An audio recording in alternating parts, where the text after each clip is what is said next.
Life mission മുതൽ K phone മുതൽ K rail മുതൽ കെ ക്യാമറ മുതൽ സ്വർണ്ണക്കടത്ത് മുതൽ ഡോളർ കടത്ത് മുതൽ ശിവശങ്കരൻ ജയിലിൽ പോയത് വഴി എന്തെല്ലാം അഴിമതി. ഇന്ന് ഏഷ്യാനെറ്റിലെ എക്സ്ക്ലൂസീവ് ന്യൂസ് ഉണ്ട്.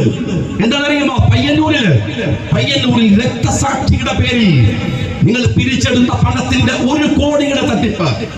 പറയുന്നത് കോൺഗ്രസ് അല്ല, പറയുന്നത് ലീഗുമല്ല, പറയുന്നത് നിങ്ങളുടെ സന്തത സഹചാരിയായ ഒരു CPM നേതാവ്. 1 കോടി രൂപ രക്തസാക്ഷി എന്ന് പറയുന്നത് CPM-ന്റെ ഒരു വൈകാരികതയല്ലേ സഖാക്കളെ? ഞാൻ ചോദിക്കട്ടെ, ഈ ഗ്രാമപ്രദേശങ്ങളിൽ, ഈ നഗരപ്രദേശങ്ങളിൽ പാർട്ടിക്ക് വേണ്ടി മുദ്രാവാക്യം വിളിച്ച പാവങ്ങളില്ലേ? അവനോടാണ് എന്റെ ചോദ്യം. നീ കള്ളത്തരത്തിൽ പങ്കില്ലാത്തവനാണ്, ഇതിപ്പോഴെങ്കിലും ശരിയാവും എന്ന് വിചാരിച്ച മുദ്രാവാക്യം വിളിക്കുന്നവനാണ്. സൈബർ ഇടങ്ങളിൽ വന്നിട്ട് ഞങ്ങളെയൊക്കെയും തെറി വിളിക്കാൻ നിന്റെ പേരെയും നിന്റെ നെറ്റും ഉപയോഗിക്കുന്നവനാണ്. ഞാൻ നിന്നോട് ചോദിക്കുന്നത്, നിങ്ങളുടെ വികാരമല്ലേ രക്തസാക്ഷി എന്ന് പറയുന്നത്? രക്തസാക്ഷി ജീവിച്ചിരിക്കുന്നു നമ്മളിലൂടെ എന്നല്ലേ? ഇതാ തൊട്ടടുത്ത പയ്യന്നൂരില് CPM-ന്റെ നേതാവ് ഇന്ന് ടെലിവിഷൻ അഭിമുഖം കൊടുത്തു പറഞ്ഞിരിക്കുന്നു, 1 കോടിയോളം നിർദാക്ഷിണ്യം അവിടുത്തെ നിങ്ങളുടെ നേതാക്കന്മാർ കട്ടെടുത്തു. എന്റെ വയനാട് ജില്ലയിലെ ബ്രഹ്മഗിരിയിൽ അതിഭീകരമായ വെട്ടിപ്പുണ്ടാക്കി. ആരോടാണ് പരാതി പറയേണ്ടത്? അതാണ് രസം. ആരോടാണ് പരാതി പറയേണ്ടത്? പരാതി പറയേണ്ടത് ഒരു മല മുഴുവൻ കട്ടിരിക്കുന്ന കള്ളനോടാണ്. മലകട്ട കള്ളനോട് കുന്നിടിച്ചവനെ കുറിച്ച് ആര് പോയി പറയാൻ? CPM-കാരാ? ഈ നാട്ടിലെ കൊള്ളകളെ കുറിച്ച് ആര് പരാതി പറയും? നാട്ടിലൊരു പഴമൊഴിയുണ്ട്, മൊല്ലാക്ക നിന്ന് മൂത്രമൊഴിച്ചാൽ കുട്ടികൾ നടന്ന് മൂത്രമൊഴിക്കും. CPM-കാരാ, എന്റെ മൊല്ലാക്ക നിന്ന് കക്കുകയാണ്, പിന്നെ എല്ലാ ഇടങ്ങളിലും ആളുകൾ നടന്ന് കക്കുകയല്ലാതെ പിന്നെ അതിന് വേറെ എന്ത് പരിണതി ഉണ്ടാകുമെന്നാണ് നിങ്ങൾ പറയുന്നത്? എന്തുവരെ അഴിമതിയാണ്? ഒരു കാര്യം നിങ്ങൾ അറിയുമോ? അഴിമതിയുടെ പണം മുഴുവൻ ഞാൻ ആരോപിക്കുന്നു 1000 വട്ടം. ആ പണം മുഴുവൻ കൊണ്ടുപോയി ഇൻവെസ്റ്റ് ചെയ്യാനാണ് നിങ്ങൾ ഈ വിദേശ രാജ്യങ്ങളിലെ യാത്ര നടത്തിയത്. തീരുന്നില്ല. കേരളത്തിൽ ആ പണം ഇൻവെസ്റ്റ് ചെയ്യുന്ന ഇടമേതെന്നറിയുമോ? അത് ഊരാലുങ്കലാണ്. സർക്കാരിന് പ്രോജക്റ്റുകൾ തട്ടിക്കൂട്ടി ഉണ്ടാക്കി കൊടുക്കുക. ഞാൻ സംസാരിക്കുന്നത് കാഞ്ഞങ്ങാടല്ലേ? ഇത് കാസർഗോഡിന്റെ ഭാഗമല്ലേ? കാസർഗോഡ് നിങ്ങൾ കുറച്ച് ആളുകളെ പരിചയപ്പെട്ടാൽ, അത്യാവശ്യം ജീവിത സൗകര്യമുള്ള ഒരാളെ പരിചയപ്പെട്ടാൽ അയാൾ പറയും ഞാൻ ഗൾഫിലാണ്. എന്നാൽ രണ്ടാമതൊരാൾ പറയുന്നത് എന്തായിരിക്കും എന്നറിയോ? ഞാനൊരു കോൺട്രാക്ടറാണ്, എനിക്ക് പണി ഉണ്ട്, അവിടെ പണിയുണ്ട്, ഇവിടെ പണിയുണ്ട്. എല്ലാ പണിയും കാസർഗോട്ടുകാരെടുക്കും, അധ്വാന ശീലമുള്ളവരാണ്. ഞാൻ ചോദിക്കട്ടെ, ആ കോൺട്രാക്ടർമാരോട് ഷാജിയോട് പറയണ്ട, ഒരു കമ്മ്യൂണിസ്റ്റുകാരനായ കോൺട്രാക്ടർ ഇവിടെ സ്റ്റേജ് കെട്ടി പ്രസംഗിക്കട്ടെ, ഞങ്ങൾക്ക് വേണ്ടുവോളം പണി കിട്ടി ഈ 10 കൊല്ലമെന്ന്, ഞങ്ങൾക്ക് ഇഷ്ടംപോലെ ബുദ്ധിമുട്ടുകളില്ലായിരുന്നു ഈ 10 കൊല്ലമെന്ന്. 10 വർഷക്കാലം നിങ്ങൾ പോറ്റി വളർത്തിയത് ഒരൊറ്റ കോൺട്രാക്ടറെയാണ്, അത് ഊരാലുങ്കലാണ്. ഞാൻ ഒരൊറ്റ കണക്ക് പറയട്ടെ നിങ്ങളോട്, എല്ലാത്തിനെയും മുതലെടുക്കുക. ശബരിമലയിൽ പോലും അവിടെ ശബരിമലയിൽ ഉണ്ടാക്കി നിങ്ങൾ അവിടെ വെച്ച അയ്യപ്പ സംഗമമുണ്ടല്ലോ, അതിന്റെ വേദി കെട്ടാൻ ഊരാലുങ്കൽ. അതുപോലും ഒരു ഇവന്റ് മാനേജ്മെന്റിന് കൊടുത്തില്ല. വയനാട്ടിലെ മഹാദുരന്തം ഉണ്ടായപ്പോ ആ ദുരന്തം നടന്ന പുഴയിൽ നിന്ന് മാലിന്യങ്ങൾ നീക്കാൻ സർക്കാർ വെച്ച സംഖ്യയുടെ വലിപ്പം അറിയുമോ? 195 കോടി രൂപ, 0.55, 55 ലക്ഷം. 195 കോടി രൂപ, 55 ലക്ഷമാണ് വയനാട്ടിലെ ദുരന്തമുണ്ടായപ്പോ. ദുരന്തവും ഈ സർക്കാരിന് ആഘോഷമാണ്. തീരുന്നില്ല.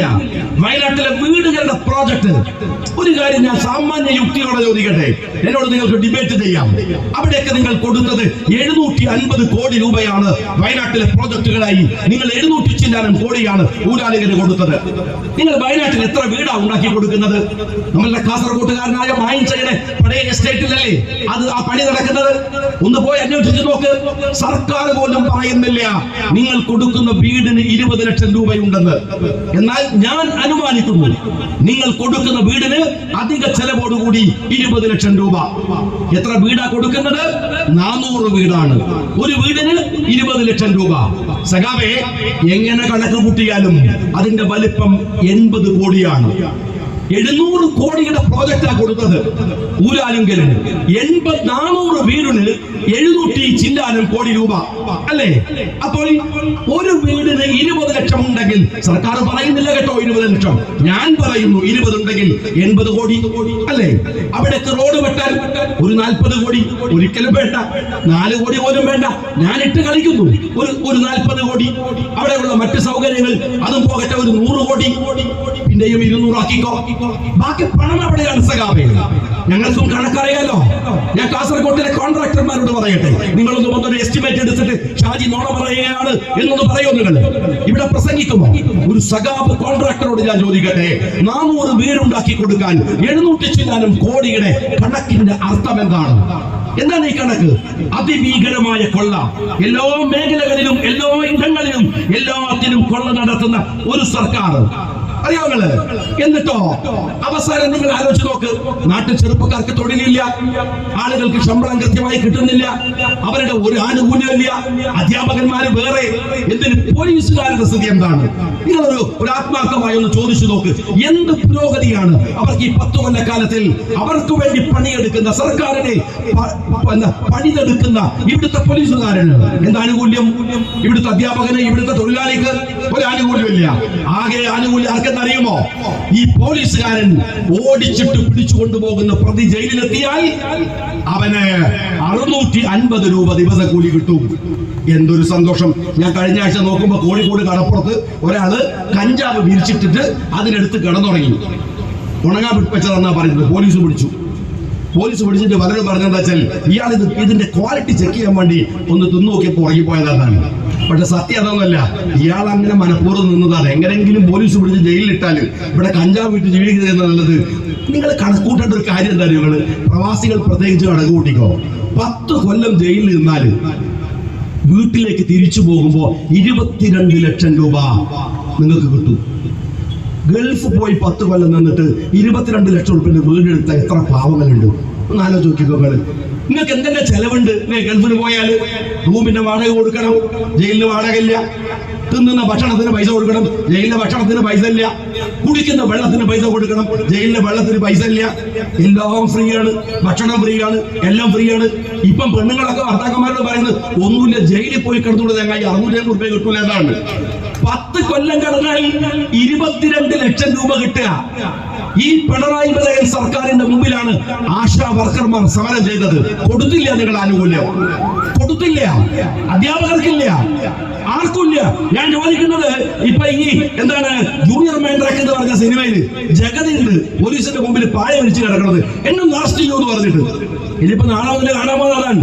അതാണ് ആളുകൾ എന്നെ ഒന്ന് അറസ്റ്റ് ചെയ്യൂ എന്ന് പറഞ്ഞിട്ട് പോലീസുകാരന്റെ മുമ്പിൽ കിടക്കേണ്ടി വരും. ആർക്കാണ് സ്നേഹമുള്ളവരെ ആനുകൂല്യമുള്ളത്? ഇതൊക്കെ നിങ്ങൾ കട്ടു, ഞങ്ങൾ വിട്ടു.